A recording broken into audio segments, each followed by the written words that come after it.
So I couldn't decide what I wanted to talk about this evening, so I'm just going to borrow the conversation you and I had the other day. So it'll probably come back to memory once we start talking about it. You ready to start the show? Why not?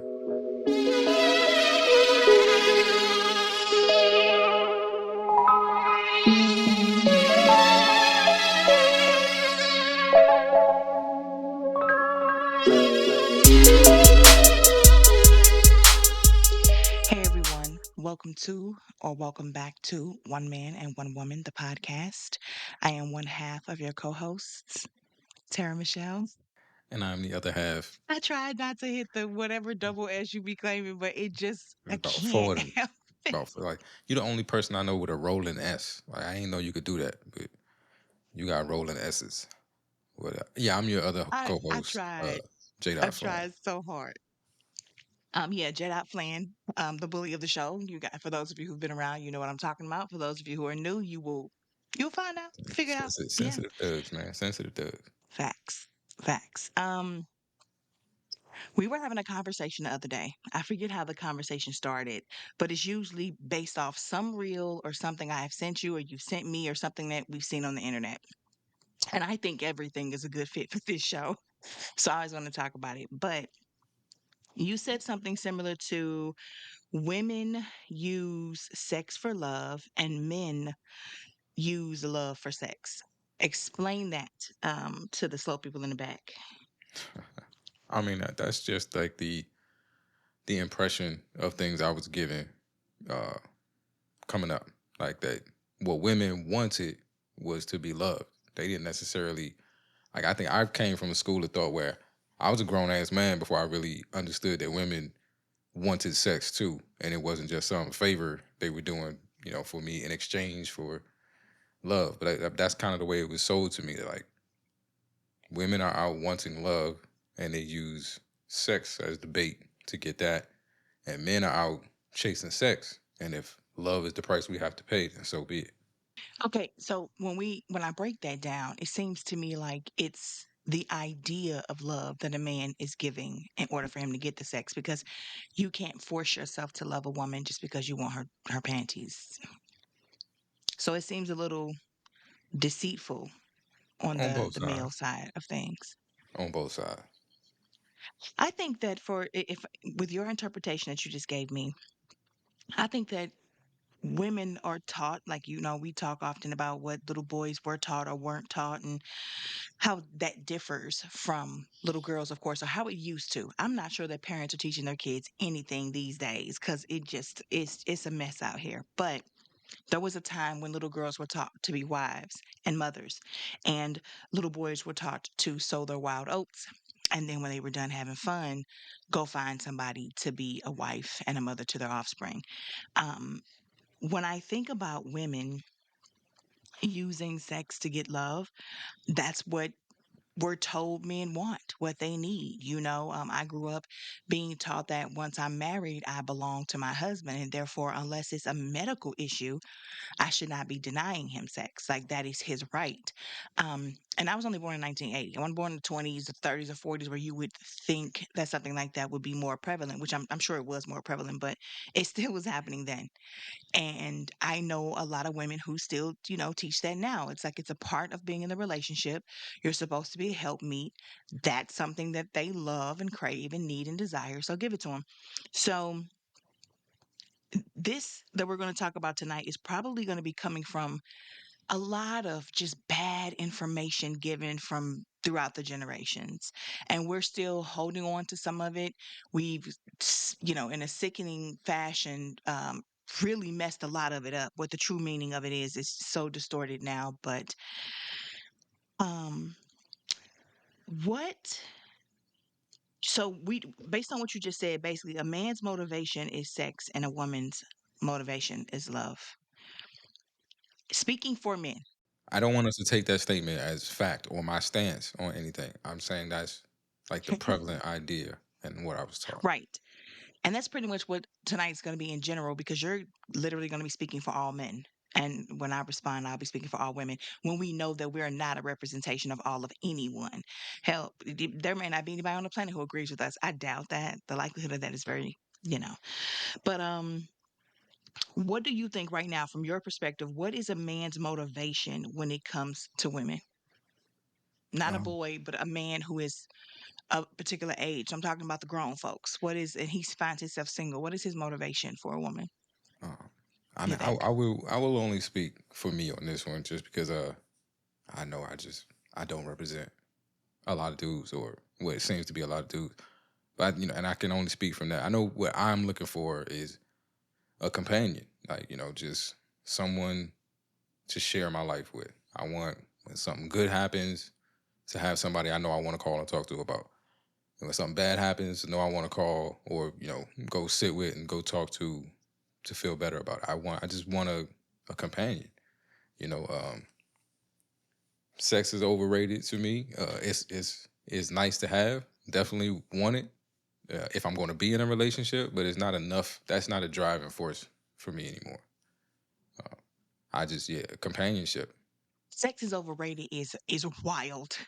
Like, it's why I think, I hope that what you're saying, because that sounds really crazy. I think that what I hope you're saying is that everybody's addiction to it and making it seem like that's the driving force and factor, and that's the most important thing, makes it like people talking about it and people using it as their first, second, third, fourth, goal is what's overrated, not the actual act itself. So when you It's intimate with your girl, you just overvalued. like, oh, this is It's overrated.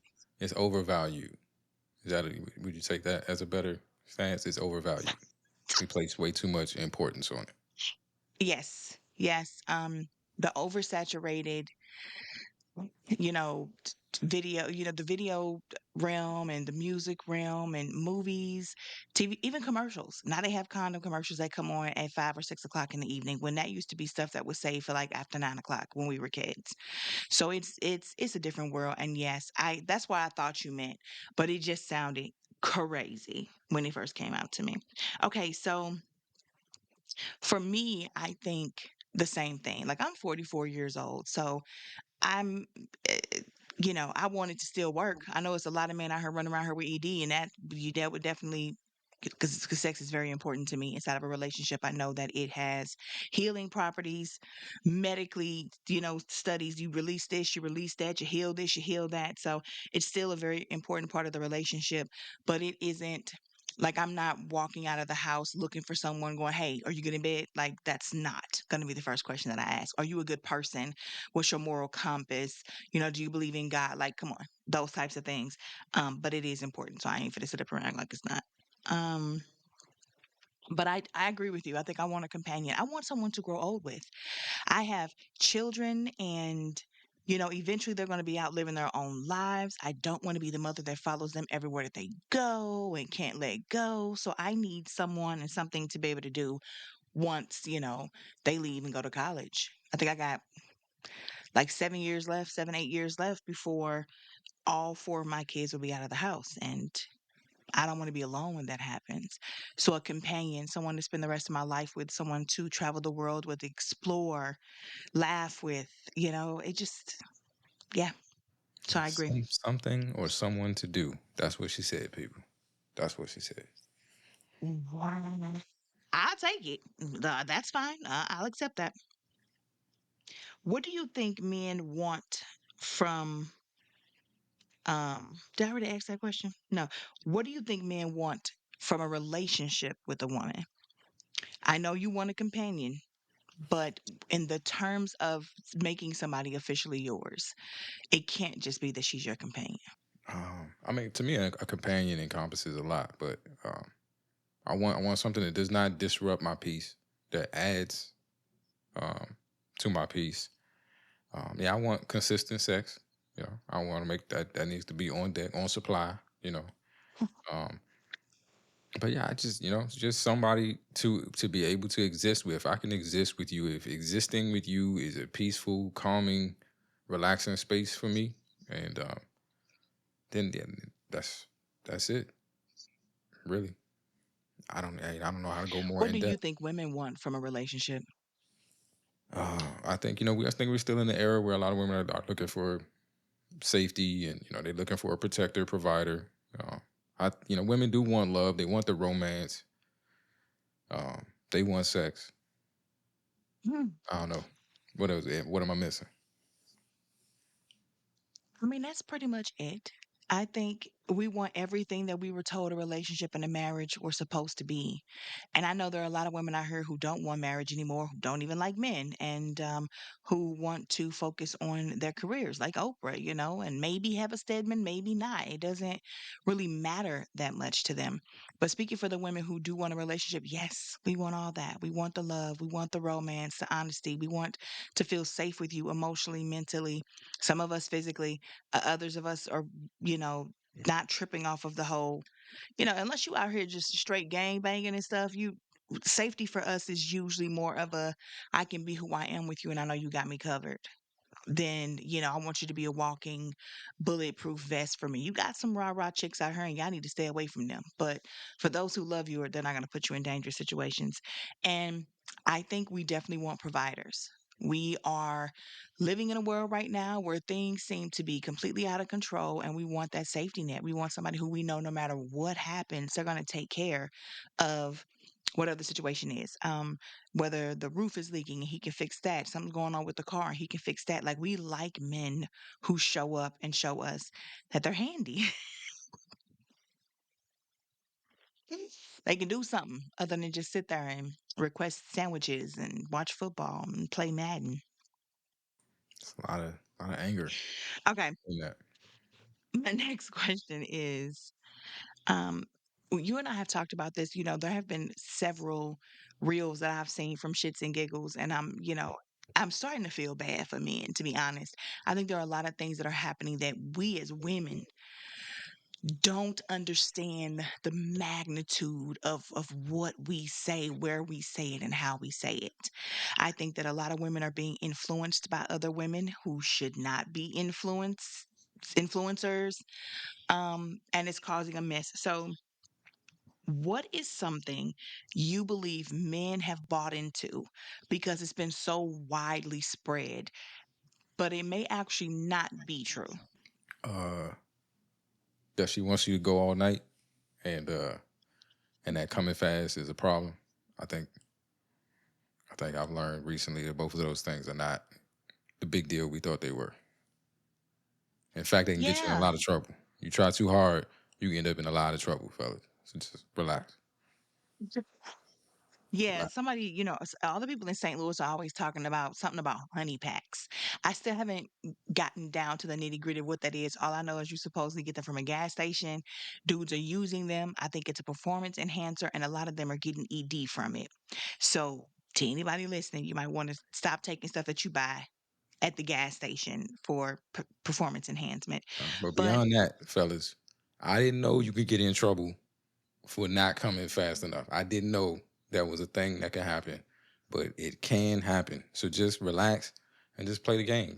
You don't need the performance enhancing substances. You don't want to get banned from the league. It almost happened to me. So like just relax. I think ladies have over they've overindulged or over tried to explain what they want out of performance, and not all of them are on board with that. well, you know what? I ain't gonna hold you. Again, I'm 44 years old. I I think a lot of the stuff that men have heard, they grew up like let's just talk our age group. You learned this stuff and heard this stuff as a child. And usually most of the girls that were talking like that were in their early teens. I mean not early teens, late teens, like 18, 19 years old, and early 20s. And back then you're invincible and you probably do want someone to go all night because you're thinking, back then in the 80s and the early 90s and early 2000s, foreplay was still a thing. Like men used a plethora of different ways, modes, and options when pleasing their woman long before penetration started. We've gotten away from foreplay. It's really just a take off your clothes and I'm in here type of situation. For a lot of people, not all. You still got some men out here who put the effort in, but a lot of times we've lost the things that were connective. Like those things that built up that passion and worked her over and made sure she was good and ready for you to slide on in. You know what I'm saying? So I think the difference is when a man is hearing that when he's a young boy, he's a teenager, he's coming into wanting to start doing those things. Nobody's giving him updates beyond that. Nobody's saying, okay, well, that was a set of instructions for when you were in your 20s. Here is the new set for 30s, and here's a new set for 40s. 40 at 44, she don't need 8 hours. At 44, she don't need 4 hours. And some might. But the best thing in the world is to just have this conversation with the person that you're with. Because what the majority of women won't doesn't matter if it's not what she wants. And I think that is where we veer off the side of the road when we hold on to the things that we see on social media and the girls who out here just thotting like they're complete whores and they're okay with that. And that's who you're listening to. That's who you're getting your information from. A girl who says she slept with 500 dudes in 24 hours and you care what size she wants. She needs the biggest thing she can find because she has no walls or internal organs left. It's just an abyss for him to just walk through high five in the walls or something. You know what I'm saying? So, who are you getting your information from? What's their age group versus the type of woman you're dealing with? And why aren't we just having these conversations with each other based on what each other wants? We definitely need to be having these conversations. Like we need to bring intimacy back to the whole situation. And if you in an intimate relationship with somebody, you're sharing this kind of now you're having these kind of conversations and you want this type of information and you want the experience to be something different. It can't be a run me that meat thing, and then you wonder where foreplay goes. But yeah, I hear what you're saying, TM, but like women need to really start paying attention to what it is they're saying and they're asking for out here because it's not just the 20-year-old dot or whatever. Like it feels across the board from a man's perspective. It feels across the board. This is a universal message. You don't hear anything else. You don't hear anybody saying, nah, 15 minutes is all I need. Like you're not hearing it at all. And I all the hear women it. that are having like these candid, real conversations, the real conversations tend to play out the same way. I look, I've been on podcasts with other women and they're like, yeah, nah, I need you. Especially, here's the thing. If old boy know where her spot is, if she gets that grand finale, what do I need? One or two or three, four? What are we doing with the rest of that time? And I would hope it wouldn't take you an hour to find a spot. Not, I used to be one of them people who never knew what that grand finale was. And now that I do, I just look, it shouldn't take that long. Let's just go ahead and get in here and get with this. And yeah, 15 minutes. I just need people to sit back and think about, this is such an adult show. Please don't have no kids nowhere. Oh my God, Lord have mercy. But we're thinking about penetration. 15 minutes of it consistently. Now, if you're switching up positions relatively, often, We taking a deep dive now, um, TM. then maybe you could elongate that time. But I'm just saying, some people got walls and they'll swell shut on you if it's just he just in there beating it up. Like you just gotta like, what we talking about? You know, I think there's a time and place for everything. There may be a time for lots of foreplay and making love, and that might elongate it to 30 minutes to an hour, encompassing everything. And then there are times when we both gotta go to work. So we just trying to make sure we start this day off right. Don't nobody have 1 or 2 or 3 hours to be playing with you, or you want to wake me up at 3 o'clock in the morning because you just can't help yourself. I want to go back to sleep. So no, we not fit to be doing this for a whole hour. You Sometimes have 15 minutes is plenty. you having a Sometimes moment. 5 is better. You having a moment over there. See, you all right? You good? Because I think I am going through something when it comes to like I've never been bothered with getting older. Like I'm not the girl that's gonna cry about her gray hair or anything like that. But I do want people to stop assuming that 20-year-olds are the same as 30-year-olds or the same as 40-year-olds. And I need more representation for women in their 40s to say, look, we are at the age where we know what we want. I'm going to tell you directly what I want. I don't care what you see on social media every day. I don't care what you may hear people talking about at the water cooler. Because you know what? I personally know some women who will sit up here and tell you all of this mess about they want a mandingo and they want to go all night. But I know them. And I know they went, last night they was with somebody 10 years younger than them. And this morning they talking about, I need to lay down, my back hurt and all of this. Oh, but you wanted all that time. Stop playing. And most of them are only saying this stupid stuff because it's what they see as well. I need to put out there that I want it all night and I want you as big and as long and as da, da, da, because that makes me desirable. All the look, because first of all, because they mess with people that is too young for them, but also because somehow we figured the nastier we say we are, or the more things that we're willing to do and willing to accept, that opens up that ocean or that pond or that lake or wherever we're fishing at for more bites. I'm not doing that. I just want I'm to just, say, I like what I like and I don't like what I don't like. And if I tell you I don't date short dudes and you bring your 5'4" tail over here and get rejected, again, I said what I said. I just want to say because I had this conversation on another show I was on that I think this competition, this race to be the nastiest, I don't think it's dudes that's pushing it. I think y'all competing against each other just for. I think we've hit a point where dudes is like, hey, whoa. After that Sukiana, I'm eating his ass. Now he eating my ass. I'm eating his ass. Like, no, that was. I think a lot of dudes was like, Ew. we done crossed a boundary here where we good on I'm the so that. You glad I don't don't know got to what be you're that talking nasty. about. Say what? I'm so glad I don't know what you're talking about. Yeah, but yeah, I think y'all competing with each other on that now. Y'all can slow down on the nasty. We're good. But We're no, good. you know what? I have to disagree with you there. Um, because I've seen these people, these men. What's that boy, that Halle Bailey girl was with a dude named DDG. And I remember, I don't even know this dude where he came from. I didn't know who he was until he was with her. He said something about, I like my sex nasty and dirty and all this other stuff, sweaty and all of this. And people were going to his page saying, the Little Mermaid's getting ready to come out, right? That you talking like this and saying this is gonna get her in trouble with Disney. Like they were just like, chill out and let your girl be great. And I just remember that one because I did think it was pretty vulgar and he's just an idiot. However, I thought to myself, this is what they say.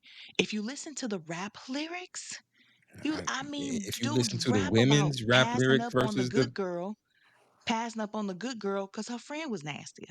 but if you listen to the women's lyric, the women are nastier about what it is they gonna Yeah. do. And And no, it again, wasn't no they dude are, that pushed. What was the girl who like the seasoned fries? She like, you know what I mean by seasoning. She want something on her fries and then she eat the fries. Nobody, it wasn't no dude like ew, pushing her to say where that. you get seen? Now, That my was just algorithm is great when it compares to this because I don't know what the hell you talking about. the people know who I'm talking about. I don't even one of them rappers. I don't even want to put it on somebody and say the wrong name and associate that with them. So I ain't gonna mess it up. I But it don't was listen to any of them, so one of them new that's a joints. great blessing for me. But I don't know. But again, they're responding to the Cardi B and Meg the Stallion have answered this question before. We rap like this because it sells. Like, but That's who what is their the audience? men rap Who like is that buying the about us. records? So instead of letting the men rap about us, we're going to rap about us. We're going to take ownership of our twat and say we'll give it to whoever we want because we want to. It's always been that way.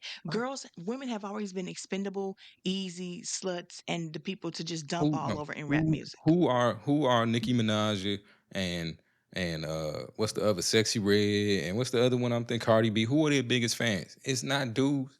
We're not buying the records. Y'all are buying the records. And the nastier stuff Some they of say, these the men are more buying records these they records and y'all buy. they Not dance to us. the songs in they car by themselves. Get it in. Oh, especially Glorilla. These dudes is bumping Glorilla and know every word. You know who's buying the records. You know who's buying the tickets to the shows. You know. Oh, dudes are buying tickets to shows to see Meg throw it. Now come on. There are Man. dudes, there are men in those, and then all the dudes Yes, that's vying there for gonna be them. some dudes there, but be real, TM. What's the ratio at a Meg Thee Stallion show? You think But it's 2 to 1? again, they do it because the men do it. The man No. male rappers music sells because they talking about hoes. So the girls come out and say they doing those things, but they a boss. The difference with The them most is that they're choosing to do it instead the of most just, popular male whatever rappers, this mess is. the most popular real male rappers may have a song or two where they talk about hoes, but it's mostly, violence or crack rap. Just yeah, yeah. Yes, we Okay, for play. half. Yes, we play a part in it. We absolutely do play a part in it. But women have got to start taking some ownership of this. You are at this point. If it was our message to begin with, then you are spreading it for us. Like we can step Yes, back and we've just let you taken it take it. and we've owned it. And let me not say we, because I don't listen to this mess. But they have taken it, they've taken the power of it, and they're using it to make money now. Lil' Kim was broke and probably still broke and ain't because she got a bad deal from Puffy and all these women back in the day who are held to be icons didn't make the kind of money Cardi B and Meg Thee Stallion and Nicki Minaj are making right now. And they're making that money by, yes, talking crazy like they are to attract the men because the women see that men like that, so they become that. And so everybody's buying the music and everybody's bumping the music and everybody's buying the Not concert everybody. tickets and going to do this stuff. Okay. But I agree with you. We are in a time right now where all of the emphasis is put on sex. And then we have we could talk about this all day because then that leads to baby mamas, baby daddies, the drama, the dysfunctional broken households that the kids have to grow up in now, people having children by people that there are girls who give birth to a baby in the same year they met the dude. We're talking about one night stands getting pregnant. We're talking about first dates getting pregnant. We are talking about a bunch of dysfunction because everywhere we look in this world, everybody's talking about sex. Nobody's talking about I'm a good person, I'm a Christian, I'm a Catholic, I'm a whatever. Here are my dreams, goals, aspirations. It's about what you look like without them clothes on. And that's what I mean when I say so. I mean, overrated, maybe the wrong word, but definitely overvalued. Like we talking about it like it's something that's so great that you will sacrifice all. You'll sacrifice your self-respect, your dignity, your health, your well-being, your peace of mind. You know, you'll sacrifice your money. It don't matter what it is. There's nothing more valuable than sex. And I don't know. I think if you But could isn't that divorce what yourself from that like? mentality, you could open up a world of possibilities. But look at the I don't know if this is still happening to little boys, but when I was younger, the boys were told, "You go out here and you get that pee by any means necessary. Some of them pay for it." You know what I'm saying? You'll be the simp. You'll play the role of the best friend for 10 years till you finally get in it. The men will do anything for it, and that's what you were saying too when you were just saying, men use love for sex. So it is a. I think I think sex is more of a driving force for men than it is women, and because I, we know that, we will use that. I think it's taught because you like you said Yes, you can find a woman, fall in love with that woman, and have all the sex you could ever want with that one particular woman. Like just you don't this idea that you need to sow your royal oats or try out multiple things and all that thing. That stuff is taught. Like yes, men have a desire for sex, but this desire to be promiscuous is like I think and we were talking earlier about the whole like trading one for the other, sex for love, and that women are taught that that's what men want. And I think that's because men are taught that that's what we want. We aren't when you ask us when we get older and we start having these conversations about wanting a helpmate or a companion. You'll find it's difficult for a lot of men to really like put into words or qualify what it is they want. We were never talked to about wanting anything other than that. We were never talked to about uh what it looks like to be loved by a woman or what to expect out of love from a woman. Those things are never talked to us about or described to us. So the one thing we do know we want is is that thing, and that's the thing y'all know we want, but y'all don't know the other stuff we want because we don't even know. We're not talked to about it. I mean, how do you fix that? I guess like shows like this, where we have those conversations where a man can stand up and say, from your point of view, of course, we know when I say you're speaking for all men, I just mean you're the only male voice on the show and vice versa, because we cannot speak for other people. But we need a safe space where men like you, like Trip, other men, nobody like Derrick Jackson at all, or whatever that man's name is, and Ace and all of them go away. But we need a space where men and women can talk about these things. And more importantly, a space where it's not for show. I think that we have a lot of podcasts where people will say things that are not true to who they are because they become a caricature of themselves. And they will put the most heinous information out there because that's what's popular and that's what they think is going to get clicks and likes. So you need people who aren't out here chasing that. People who will be open and honest enough to say, I know that this is the popular trend, but that's not me. I always want to be a representative of the people who I just don't follow what's big and what's trending right now. Like I've never been on TikTok. I never will be. I want to be the person who just keeps some semblance of the life that I've had since 1980. I love the 80s and the 90s. The early 2000s were okay.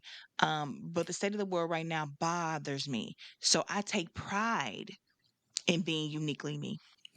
You know, because you and I were having a conversation about this before the show, just about like we all have a unique set of skills. We all have a particular thing. Like everyone is unique, and and if you give the world yourself, like you have a monopoly on that. They can't get that from anywhere else. They can't. There's no other you. They can't get you from any other source. You have a monopoly on that.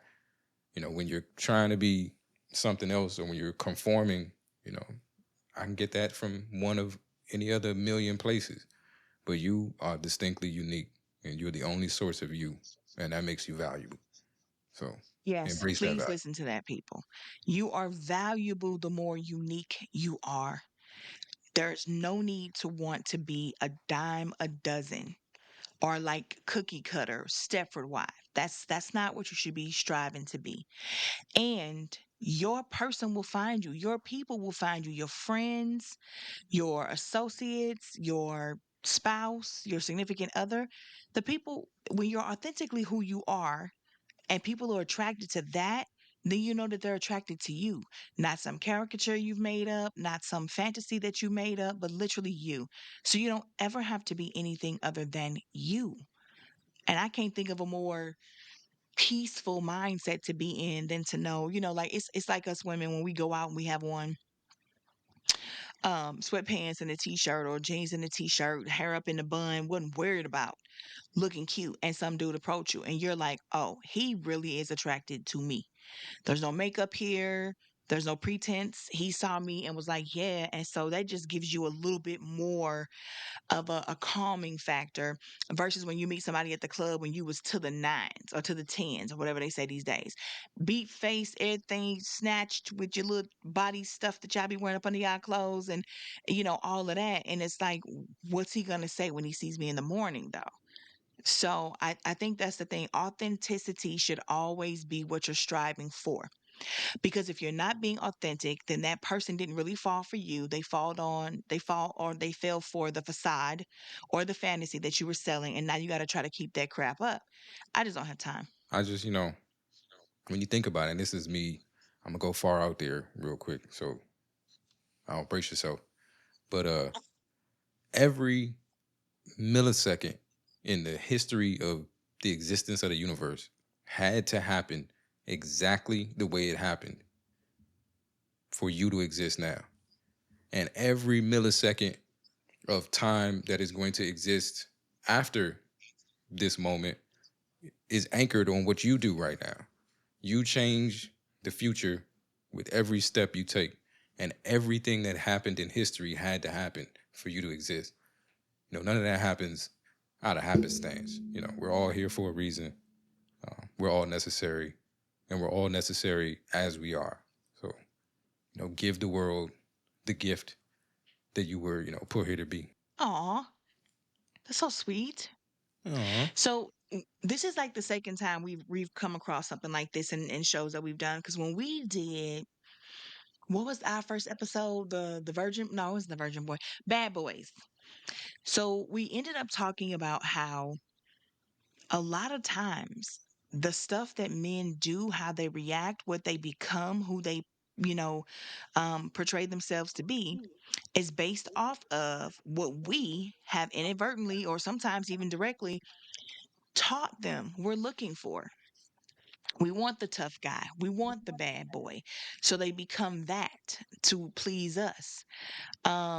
We, whatever rumors or whatever's going on out there that we say we want, men typically move in that direction to try to make sure that they can pull a girl.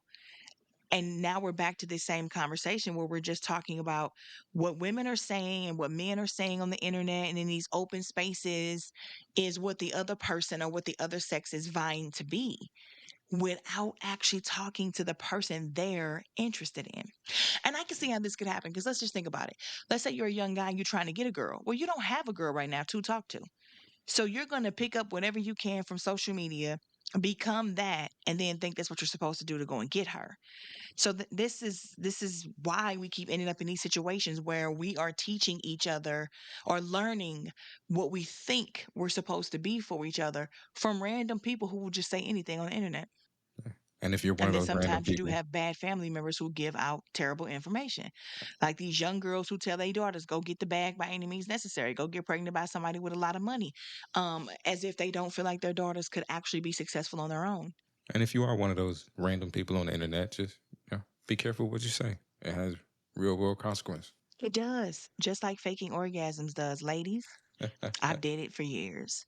And I'm not proud of it. And the reason I did it was because I was trying to stroke his ego and make sure he didn't feel bad or make him, I didn't want him to feel inadequate. I thought I was helping. But now that I look back on that, when you do stuff like that, you're setting these dudes up with these super big chips on their shoulders, these huge egos, and then they go out here with the whack mess they was giving you and give it to the next. And look what you've done to that woman. You set her up for failure Yeah, you because should this get man out all here the talking hate about what he mail. good at and he ain't. You should get all the hate mail in the world after this show. All the ladies that got that same stroke that you faked on should send you a message to let you know they don't appreciate it. I'm just saying it doesn't help us in the long run. And we could get one of those. He gets a stellar reputation in the streets, and then you get with him. It's because every chick before you lied to him about what he was good at. So let's just keep it honest. You know, dude, stop asking. If you can't tell if she came, she didn't. Stop asking. That's my message for the week. Wow. Any words of kindness you want to leave for the people? Words of wisdom you want to leave for the people? Yeah, do you? Like I say, the number one rule about masculinity in my book is not giving a fuck when anybody thinks about your masculinity. So, do you? I think men would be so much better off if that was how they thought. For real, for real. I don't know how many of these dudes go out here and do other things to impress other men. But, that's the thing too. That's for another show though. All right, guys. Thank you so much for being patient with us. We're sorry we missed last week. We hope you enjoyed this show. As always, remember to be good to yourself and be kind to others. Holla. Holla.